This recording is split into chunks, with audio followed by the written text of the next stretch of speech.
एक बार की बात है, भगवान देवर्षि नारद बैकुंठ धाम भगवान विष्णु के पास गए। वहां उन्होंने भगवान विष्णु को नमन किया। नारद जी ने श्री हरि से कहा, प्रभु, पृथ्वी पर अब आपका प्रभाव कम हो रहा है। धर्म की राह पर चलने वालों को कोई अच्छा फल नहीं मिल रहा है। जो लोग पाप कर रहे हैं उनका भला हो रहा है। तब श्री हरि ने कहा, ऐसा नहीं है देवर्षि, जो भी हो रहा है सब नियति के माध्यम से ही हो रहा है। नारद बोले, मैं तो देखकर आ रहा हूं कि पापियों को अच्छा फल मिल रहा है, भला करने वाले, धर्म के रास्ते पर चलने वाले लोगों को बुरा फल मिल रहा है। भगवान ने कहा, कोई ऐसी घटना बताओ।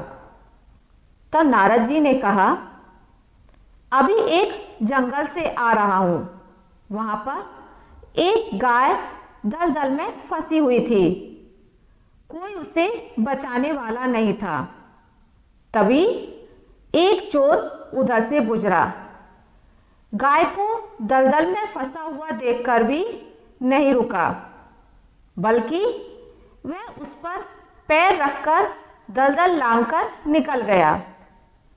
आगे जाकर चोर को सोने की मोहरों से भरी एक थैली मिली।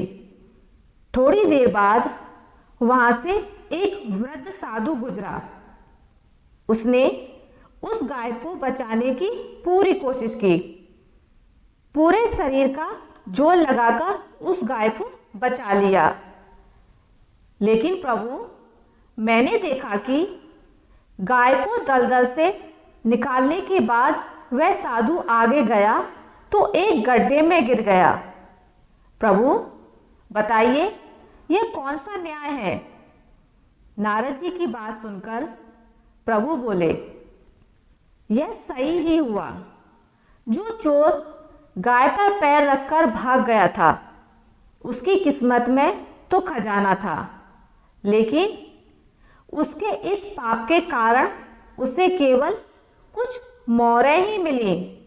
वहीं उस साधु को गड्ढे में इसलिए गिरना पड़ा क्योंकि उसके भाग्य में मृत्यु लिखी थी, लेकिन गाय को बचाने के कारण उसके पुण्य बढ़ गए और उसकी मृत्यु एक छोटी सी चोट में बदल गई। इंसान के कर्म से उसका भाग्य तय होता है, इसलिए हमेशा जीवन में सत्कर्म करते रहें, किसी का भी अहित ना करें।